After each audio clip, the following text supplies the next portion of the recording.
নমস্কার বন্ধুরা, যে সকল লেবু গাছে এখনো পর্যন্ত ফুল আসছে না কিবা যে সকল লেবু গাছে ফুল এসছে গুটি সেট হওয়ার আগেই লেবু গাছ থেকে সে গুটি ঝরে পড়ে যাচ্ছে, সেটা কি কারণে হচ্ছে, কোন জিনিসটা দিলে লেবু গাছের গুটি ভালোভাবে সেট হবে সেটাও আজকে দেখাবো।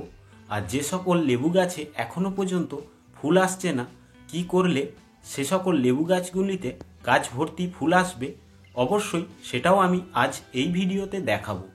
অবশ্যই আপনারা এই ভিডিওটা শেষ পর্যন্ত দেখবেন। নমস্কার বন্ধুরা, আমি নবীন, আপনারা দেখছেন সেফ গার্ডেন। ভিডিওটা ভালো লাগলে অবশ্যই চ্যানেলটিকে সাবস্ক্রাইব করে রাখবেন, পাশে থাকা বেল আইকনটি প্রেস করে দেবেন পরবর্তী ভিডিওর নোটিফিকেশন পাওয়ার জন্য। লেবু গাছে বেশি পরিমাণে ফুল আনতে গেলে আমাদেরকে প্রথমেই যে কাজটি করে নিতে হবে সেটা হলো ওয়াটার ট্রিটমেন্ট। এই সময় লেবু গাছে বেশি পরিমাণে ফুল আনতে গেলে আমাদেরকে লেবু গাছের গোড়ায় জল খুব কম পরিমাণে দিতে হবে। একদম মেপে যোগ করে আমাদেরকে লেবু গাছে জল দিতে হবে, তবেই কিন্তু আমাদের যে সকল লেবু গাছগুলিতে ফুল আসছে না তাতে দেখবেন যে গাছ ভর্তি ফুল আসবে। আরেকটি জিনিস যেটা খেয়াল রাখতে হবে সেটা হলো, যেসব লেবু গাছে ফুল এসে গেছে সেসব লেবু গাছে কিন্তু জল কম দেওয়া করলে চলবে না। সেসব লেবু গাছে কিন্তু ঠিকমতো আমাদেরকে জল দিতে হবে, নয়তো যে সকল ফুলগুলি থাকবে সেগুলি ঝরে পড়ে যাবে। আর যেসব লেবু গাছে এখনো পর্যন্ত ফুল আসেনি সেসব লেবু গাছে আমাদেরকে কিন্তু মাটি শুকনো করে করে জল দিতে হবে। আমাদেরকে এই শীতের সময় লেবু গাছে জলটা খুব মাপ করে দিতে হবে। যেমন যখন দেখবেন যে লেবু গাছের মাটি শুকনো হয়ে গেছে তখন আমাদেরকে 500 ml মতো লেবু গাছে জল দিতে হবে। এই 500 ml জল দেওয়ার পর আর কোনো রকম জল না দিলেও চলবে। দুদিন একদিন ছাড়া ছাড়াই এই 500 ml করে জল দিতে হবে আমাদেরকে, তবেই কিন্তু আমাদের যে সকল লেবু গাছের গুটিগুলি সেট হবে সেগুলি আমাদের ধরে রাখতে সাহায্য করবে। নয়তো জল কম হলে আমাদের লেবু গাছের গুটিগুলি ঝরে যেতে পারে।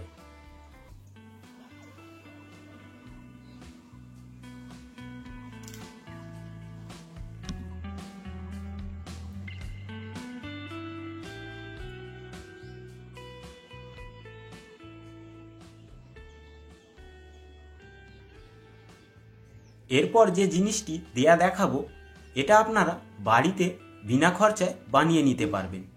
এটা হলো কলার খোসা ভেজানো জল। যে সকল কলা আমরা বাজার থেকে কিনে আনার পর কলার খোসাগুলো ফেলে দিই, সেটা আমরা যদি একটি পাত্রের মধ্যে 10 দিন মতো পচে রাখতে পারি জল দিয়ে, সেটা আমরা এই লেবু গাছ কিংবা ফুল গাছের গোড়ায় ব্যবহার করতে পারি।